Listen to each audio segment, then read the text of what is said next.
Bom dia, Coronel. Então, o tema do nosso grupo, como você já sabe, seria controle de motores por acelerômetros. A gente, o nosso grupo é composto pelo primeiro-tenente João Gomes de Medeiros Neto, os alunos civis Gabriel da Silva e Victor Pereira.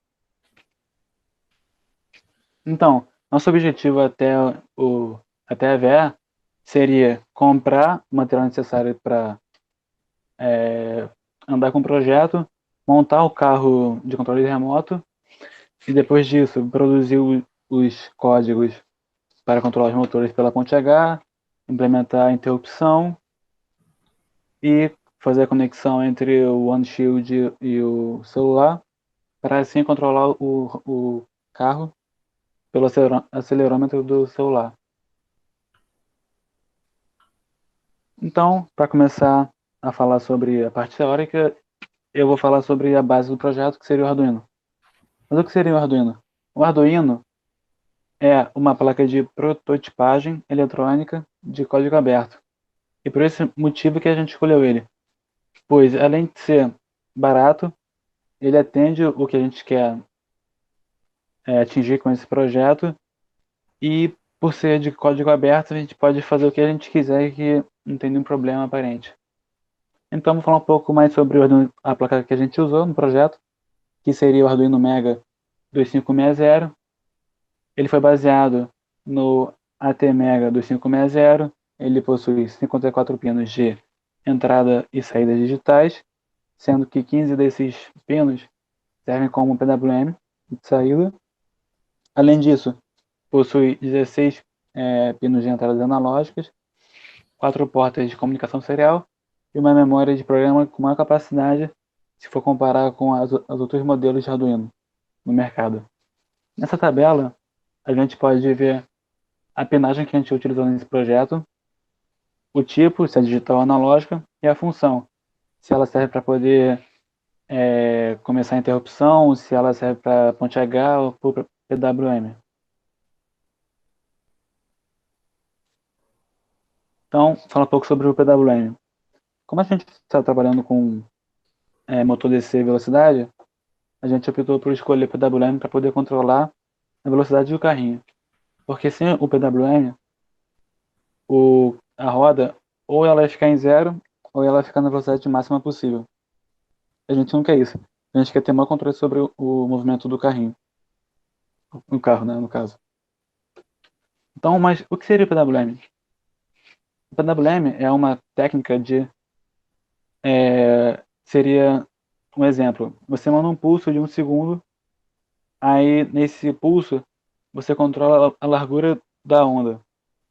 Então, se eu mando um pulso de 1 segundo e a anda, e a onda anda, fica high por, sei lá, 0,1 segundos, então 10% do tempo do pulso ele ficou em high. Logo, o duty cycle, que seria a razão da largura do pulso sobre o período em porcentagem, também seria 10%. E fisicamente para o motor, isso quer dizer que o motor vai girar em 10% da velocidade máxima que ele poderia girar. Aqui temos dois exemplos de ondas com duty cycle de 10% e 90%, como a gente pode ver. Agora eu vou falar um pouco sobre a ponte H. Já que a gente está trabalhando com motor DC, a gente vai usar a ponte H para poder controlar o sentido que o motor vai girar e também para enviar o PWM. Mas o que seria a ponte H? A gente vê pelo esquemático que está aqui no slide que a ponte H é composta por quatro chaves, sendo que uma configuração a corrente tem um sentido e na outra tem outro sentido. E, e o que isso afeta no motor? Dependendo da configuração das chaves, o motor vai girar ou para o sentido horário ou para o anti-horário. Ok, e cada motor do, da ponte H demanda 3 pinos do Arduino, sendo 2 pinos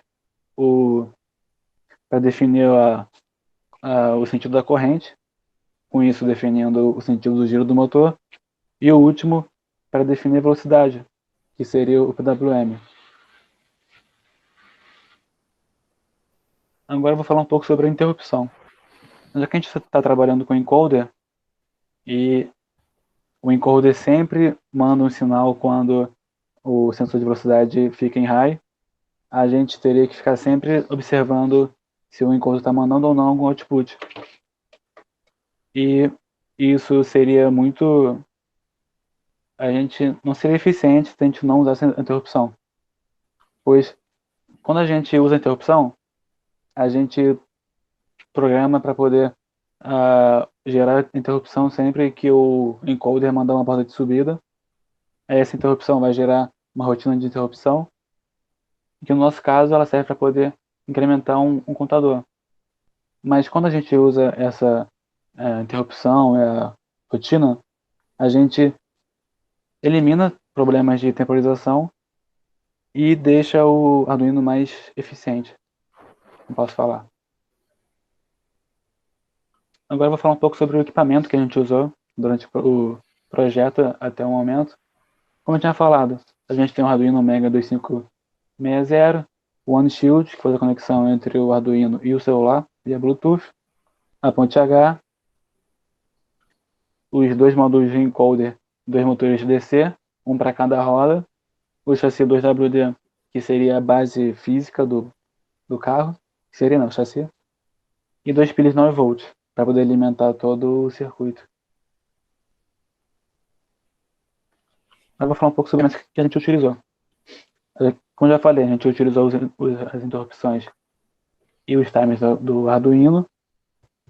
Como a gente estava usando um shield, que é o OneShield, a gente está usando a biblioteca nativa dele e o gamepad do OneShield. A gente usou o gamepad para poder testar o código, para ver se está funcionando a comunicação, o OneShield, e se o carro estava andando para o lado ou não, seguindo o gamepad. E por último, a gente usou o acelerômetro do smartphone para poder terminar o projeto, que seria até esse momento, que seria controlar o carrinho com o virando o celular ou não. Agora eu vou falar um pouco sobre as dificuldades que a gente encontrou durante o projeto. A primeira, o kit do chassi vinha com duas pilhas de 6 volts. Mas quando a gente foi testar a ponte H e os motores, a gente descobriu que não dava vazão. Logo, depois de pesquisando, a gente percebeu que a ponte H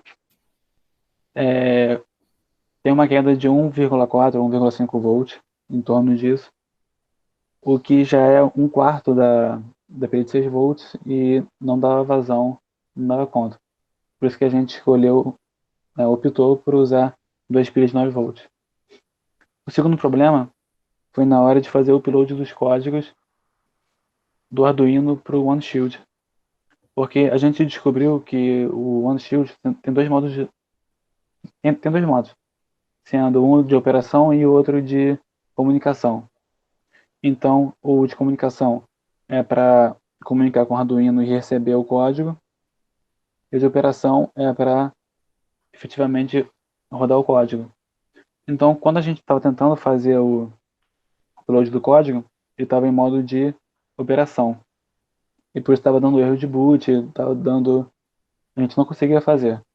Ah, esqueci de falar que para fazer para mudar o modo, tem uma chave na placa que você muda e aí muda o modo. E por último, o último problema que a gente teve é que a gente está bem limitado em relação ao material e os componentes ficaram meio soltos em cima do chassi. E por causa disso, quando o carro fazia uma curva ou andava muito rápido, algum componente às vezes desconectava, como a pilha desconectava o jumper, mas só que a gente conseguiu resolver isso e é isso.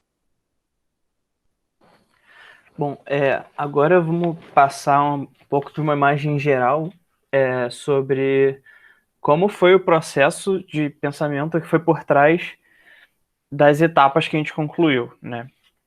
Então, a primeira etapa que a gente pegou para fazer foi a montagem do robô em si, né? Após a gente receber o kit, a gente tirou um tempo no IME e a gente foi soldar duas conexões em cada motor, né, em cada terminal de motor, para a gente já sabia nesse tempo que ia ter que ficar em casa por um bom tempo após isso, então a gente fez logo ao receber o kit. A gente montou os componentes em si, né? Então todos esses aparafusados, o disco do encoder, as rodas, as baterias, tudo a gente montou. E sim, uma observação sobre esse processo que, reforçando também o que o Vitor falou, foi um processo bastante difícil, porque a gente estava com recursos bem limitados, pelo trabalho ter sido em casa a maior parte do tempo. Então, eu tive que ser bastante econômico com os jumpers que eu estava usando, sobre a limitação espacial do carrinho. A ligação entre as baterias foi particularmente difícil. Eu tive que descascar jumpers e ligar os terminais das baterias, então foi algo bem complicado de se fazer, porque é mais difícil do que parece. E eu não tenho os materiais apropriados, né? Não tenho um conector apropriado para essas baterias, então foi algo complicado, mas que a gente passou. Após isso, a gente foi testar se os motores em si estavam funcionando, já que eles são o coração do nosso projeto, né? Então, inicialmente a gente tinha 4 pilhas de 1,5 V, somando 6. A gente aplicou essa extensão no motor através da ponte H, né? Então a gente tinha Arduino conectado com ponte H, que conectava com o motor. E aí, como também o Vitor já falou, as ligações da ponte H, elas são as seguintes. O VCC dela vai ligar no terminal positivo da associação de pilhas. O ground de 5 V vão ser ligados no ground de 5 V do Arduino. Os pinos de enable eles vão ser responsáveis pelo PWM e os pinos de input vão definir a orientação do motor. Então aqui tem um vídeo dessa etapa funcionando.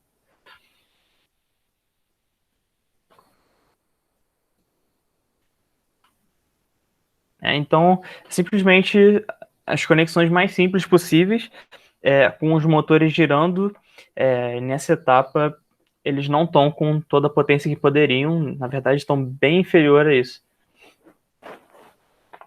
Partindo para uma próxima etapa, a gente foi testar os encoders em si, né? Então, para isso, a gente criou 2 interrupções, uma para cada encoder, onde a int 0 e a int 1, nas portas 2 e 3 do Arduino, onde cada uma, como uma boa interrupção tem que ser, a rotina de tratamento dela era bem simples. No nosso caso, foi incrementar um contador, né? Porque esse contador ele ia ser traduzido em RPMs. Né? A gente sabia o número de furos no disco, que são 20 furos, e a gente sabia em qual nível o contador estava em cada momento. Então, foi feito um código para verificar especificamente isso, e a gente imprimiu na interface serial da IDE do Arduino, e pegou números coerentes, realmente verificou que estava funcionando, com a observação de que a cada momento os encoders são, por serem imprecisos, davam medições levemente diferentes, né? Então, isso a gente pode atribuir ao número de furos do disco, que não é grande. 20 é um número bem pequeno, assim, para esse tipo de aplicação.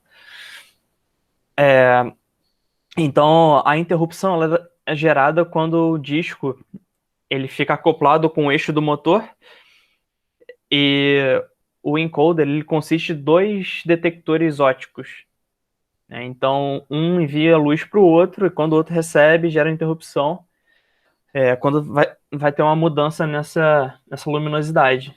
Né? Então, uma interrupção feita por hardware, e a gente verificou isso, só que por ser pequeno, o número de furos no disco, acaba que a gente gera uma imprecisão, e você imagina, se você pegar uma roda que está girando mais rápido que a outra em algum determinado instante, o carrinho vai tender a fazer curva, né? Então, essa foi uma dificuldade que a gente teve também com isso. Eu não diria que foi também algo assim totalmente relevante para o projeto, mas foi algo a ser considerado. O carro ele faz assim uma leve curva para algum lado, mas acaba que como esse evento de um encoder medir diferente do outro acaba sendo aleatório para os dois, acaba que existe uma simetria aí em que se um gira um pouco mais em um momento, o outro gira um pouco mais em outro e acaba compensando esse efeito de certa forma, né? Mas ainda existe levemente algum tipo de curva. Aqui eu gravei um videozinho mostrando o funcionamento disso. Pode reparar que a roda está girando bem mais rápido agora. Nessa época a gente já tinha as duas baterias.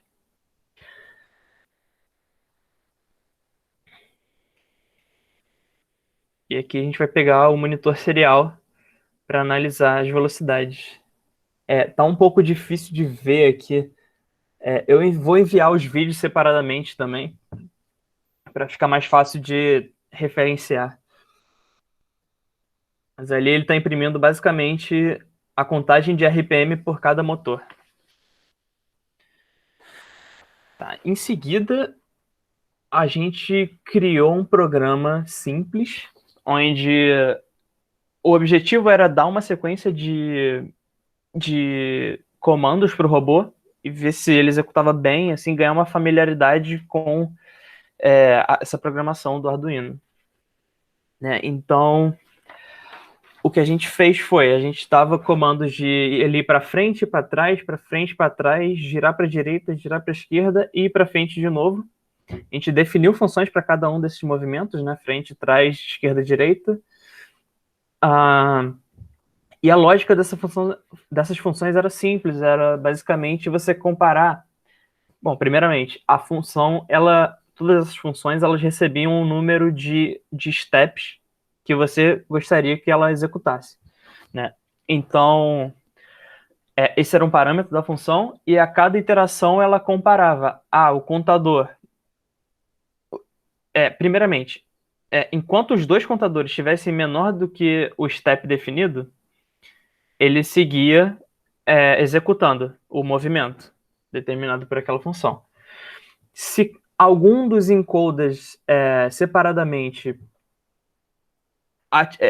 atingisse o número de steps, o motor associado àquele encoder parava. Isso é importante porque cada encoder ele pode ser diferente no mesmo momento, então os contadores eles podem estar levemente diferentes, né?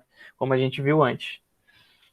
Né? E aí, os dois parando separadamente, a gente para o motor deles e o carrinho para. Então, aqui tá o nosso videozinho dessa etapa funcionando. Para frente, trás, direita, esquerda e frente de novo. Foi basicamente ele executou a sequência que a gente definiu anteriormente no programa. Só que o ruim disso foi a gente tem um código que já tem definido nele qual é a sequência de movimentos, mas o que a gente quer é a gente controlar o carrinho em tempo real. Então, como é que a gente fez isso? A gente tomou proveito do OneShield. E aí a gente começa a usar as funcionalidades dele para ajudar a gente nesse controle. Então, primeiramente, para ganhar uma familiaridade maior, entender como funcionava, como eram os outputs do OneShield, a gente começou com o Gamepad, por ser mais simples. Então, nele a gente usou 4 botões, que eles simulam um joystick mesmo. A gente usou as 4 setas do joystick. E na documentação dele a gente viu que as funções que ele tem basicamente são funções booleanas, que retornam booleano, dizendo se o botão está pressionado ou não está pressionado. Certo? Então, a gente fez uma lógica para dentro de cada botão testado. A gente tinha as funções de movimento já definidas. E enquanto cada botão estivesse pressionado dentro do loop do programa, ele enviava a velocidade máxima para aquela combinação de rotações dos motores, né? Então, se fosse para frente, por exemplo, ele girava dois motores para frente e colocava o valor máximo neles. Só que o que acontecia com isso era que o carrinho ele saía da inércia de forma muito abrupta. Então, há algo também que vale a pena citar. Se nenhum botão tivesse apertado, a gente colocava o valor de zero no analog write dos motores, né? Então a gente fazia enable A, analog write enable A 0, analog B analog write enable B 0. Então aqui a gente tem o vídeo disso funcionando. Primeiro ele vai procurar o shield, isso por Bluetooth.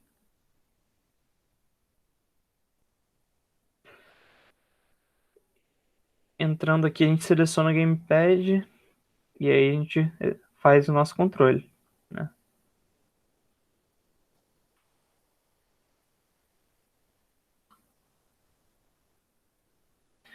Né? Então foram movimentos bem curtos, mas assim, a gente percebeu que foi algo abrupto, assim como a gente já esperava, né? Se a gente passar o carrinho de parado para na velocidade máxima em curto instante de tempo, a gente já espera que ele comece esse movimento de forma bastante abrupta, e isso pode até influenciar no balanceamento do peso do carrinho, né? Se tivesse um pouco pior balanceado, estava arriscado da pilha, das duas pilhas, né, acabarem tombando ele. Mas para resolver esse problema, então a gente resolveu implementar um PWM para fazer um controle mais suave dessa transição entre parado e andando, né? Desculpa. Então, com o PWM, a gente tem um controle mais suave. O que acontece a gente tem um contador, esse PWM, que é o valor do PWM em si, que se o botão está pressionado no loop do programa, enquanto você está com o botão pressionado, ele vai, em loops diferentes, entrar na mesma função. Né? Em iterações diferentes do loop do programa, ele vai entrar na mesma função, vai incrementar o PWM, e isso, o que vai fazer? Isso vai aumentar o duty cycle do PWM a cada iteração. Né? Então, a nossa ideia foi, tá, esse PWM ele vai sair de 0 a 255, a gente não pode fazer isso de forma abrupta, então vamos incrementando a cada iteração e botando um delay entre as iterações. Dessa forma ele vai do 0 para o 1, para o 2, para o 3, até chegar no 255, ou não. E agora a gente tem a possibilidade de o usuário apertar um tempo menor do que o necessário para chegar no valor máximo e ele ficar a velocidade só atingir aquele valor, não necessariamente é o máximo mais, né? Então,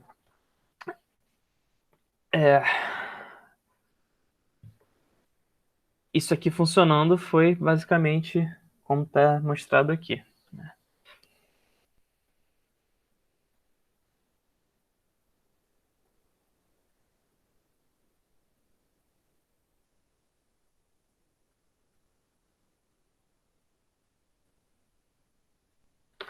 Pode parecer pouca diferença, mas, como eu disse, os movimentos estão curtos e, enfim, acaba ficando um pouco mais difícil de ver por vídeo mesmo. Mas, então, se ele reconhecer um movimento de ir para frente, por exemplo, ele vai continuar incrementando aquele PWM até atingir um duty cycle de 100%, por exemplo, se você acabar estourando o tempo máximo, o que acaba trazendo a gente para uma consideração sobre a lógica que a gente usou para implementar esse PWM, que foi a seguinte: Se o PWM tivesse no valor máximo dentro do loop, a gente estabilizava ele no valor máximo, ou seja, o contador ele não ia mais atingir aquele PWM. Caso contrário, a gente, enquanto o botão tivesse pressionado, a gente continuava incrementando o PWM e dava o delay ao fim desse processo. Caso nenhum botão tivesse pressionado, a gente restaurava o PWM em zero, para que quando ele entrasse em outro loop de comando, uma função de comando, por exemplo, para trás agora, essa função não começasse com um valor aleatório de PWM, um lixo ali na variável PWM. Então, essa foi uma etapa importante também, que é zerar o PWM ao final desse controle. E por fim, a gente chegou no controle do robô através do acelerômetro, que foi um pouco mais complicado, mas também a lógica é parecida do acelerômetro para o gamepad. Né? Então, a gente criou um código de acelerômetro usando a interface do OneShield mais uma vez. E a ideia, nesse caso, foi estabelecer alguns thresholds de acelerações que determinam mudança de direção, né? E, consequentemente, que fazem o carrinho se mover nas direções que a gente deseja, né? Então, no nosso caso, após alguns testes, a gente fez um threshold de aceleração de 2 metros por segundo ao quadrado. Por que isso é importante? Porque se a gente usasse um threshold de zero, então, por exemplo, no nosso caso, a aceleração, para o carrinho ir para frente, a gente tinha que acelerar, a aceleração do eixo Y tinha que ser menor ou igual a menos 2, para trás, a aceleração do eixo Y tinha que ser maior do que ou igual a 2, para a direita, a aceleração em X tinha que ser menor do que menos 2, e para a esquerda, a aceleração em X tinha que ser maior do que 2. Se a gente botasse, por exemplo, se a gente não botasse um threshold, né, se fosse o valor que definisse a transição fosse zero, o que ia acontecer se o valor fosse menor do que zero, ele ia para frente em Y, por exemplo. Se fosse maior do que zero em Y, ele iria para trás e, consequentemente, a gente ia ter um carrinho que na prática nunca ia parar, né? Porque por menores que sejam os valores de aceleração quando você está com o celular na palma da mão parado, ainda existe valores de aceleração em cada um dos eixos. Isso faria que o carrinho, se a gente não tem uma tolerância de aceleração em cada eixo, o carrinho já se mova a todo momento, né? Então, é importante a gente estabelecer essas fronteiras a partir das quais existe movimento ou não existe movimento. Né? Nesse caso, a gente já implementou o PWM direto, a gente não fez uma versão com e uma versão sem.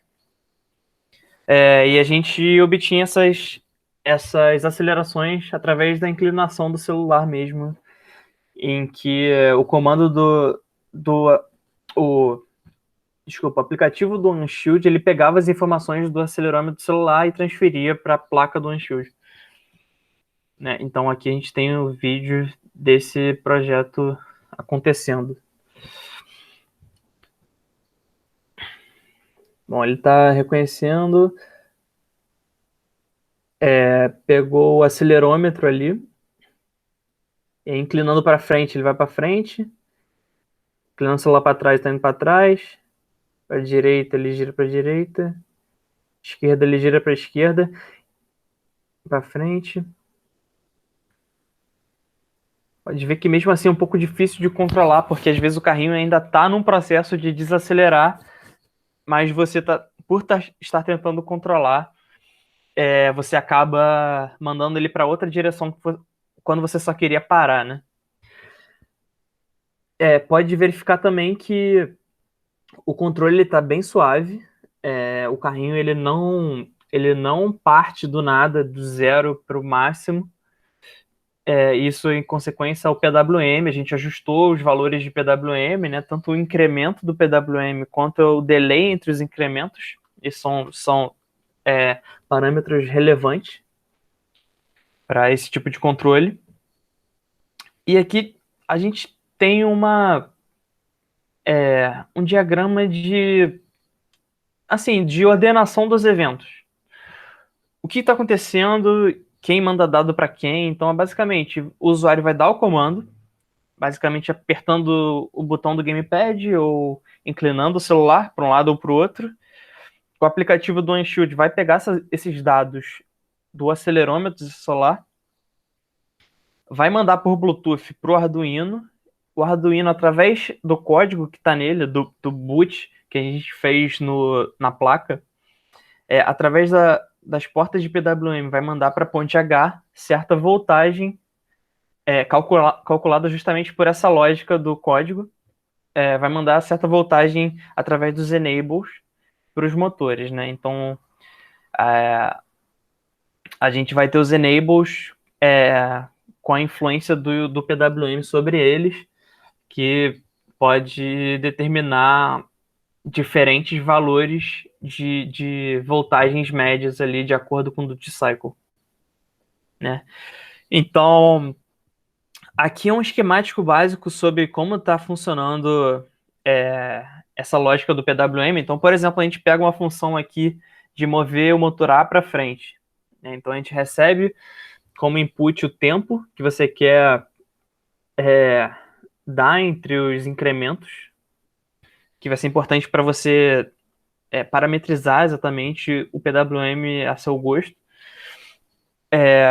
Você vai fazer a escrita nos inputs de acordo com o que você quer. Então, se a gente está no motor A, os inputs são 1 e 2, e se a gente quer que ele vá para frente, o 1 tem que estar high e o 2 tem que estar low. Sendo assim, a gente vai checar se o PWM está no valor máximo.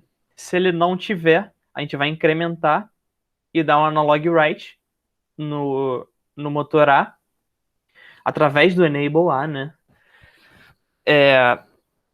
Com o valor de PWM atual. E se tiver no máximo, a gente vai estabilizar no máximo, porque ele não pode aumentar além disso. E após isso a gente vai dar o delay, né?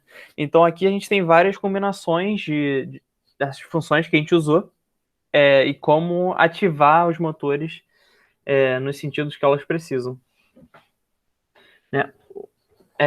Um diagrama falando mais especificamente sobre o programa de controle por acelerômetro.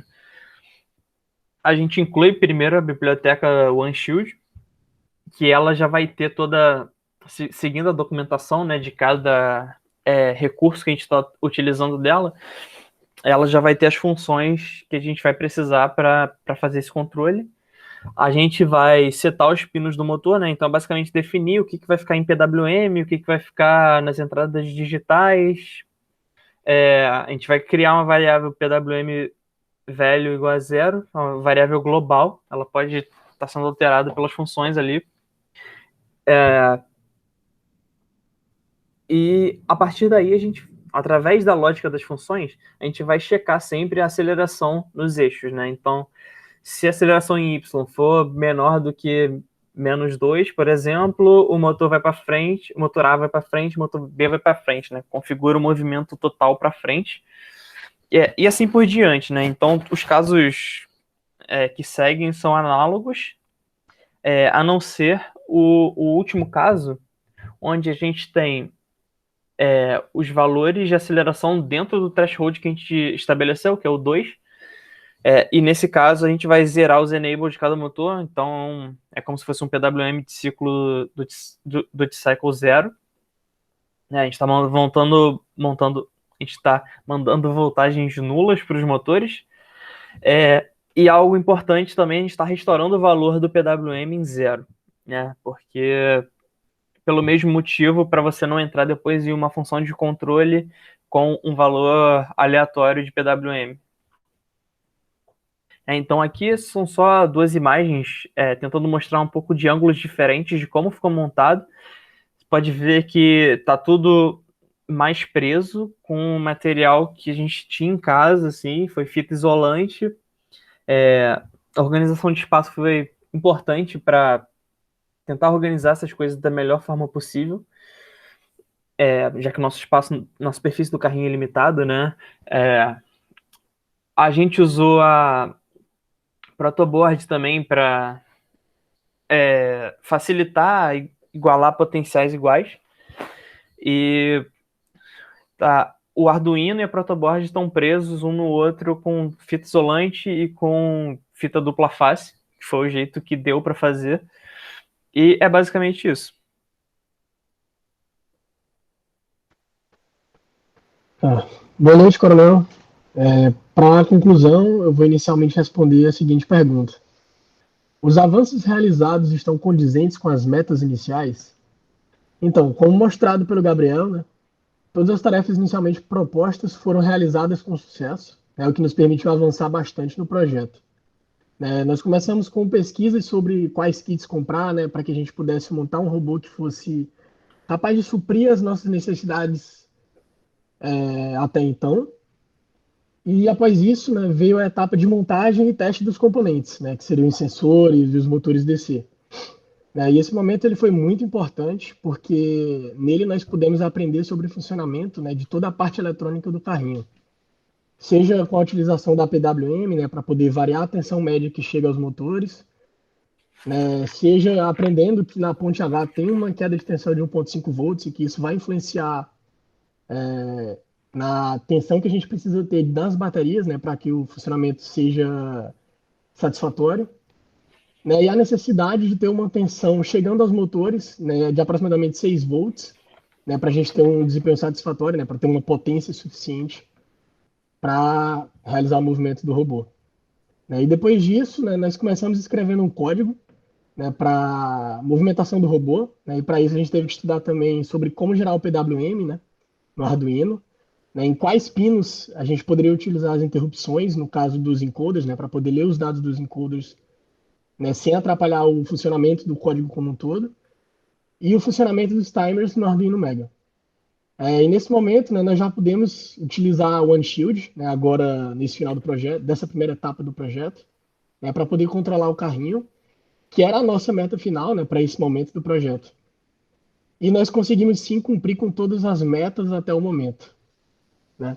E a segunda pergunta seria: o que nós gostaríamos para esse momento do projeto? Para esse momento, né, a gente chegou a conversar, né, depois de ter terminado essa fase inicial do projeto, como um grupo como um todo, e a gente chegou à conclusão que seria interessante, né, que a gente tivesse conseguido utilizar o sensor sonar, né, para realizar algumas tarefas, né, como por exemplo desviar de obstáculos ou detectar obstáculos, né, na frente do robô. Isso poderia ter sido interessante, sim. E a outra opção seria utilizar uma câmera, né, porque ela ia dar uma gama maior de aplicações para a gente, né? Uma abordagem, tipo, mais opções de abordagem, né, no projeto.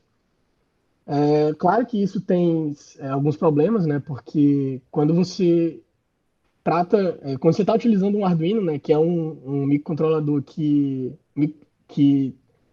tem baixa capacidade, né, ele só tem um núcleo, tem pouca memória, então, tipo, isso vai acabar diminuindo um pouco essa gama de aplicações com a câmera que a gente vai ter devido à baixa capacidade de processamento dele.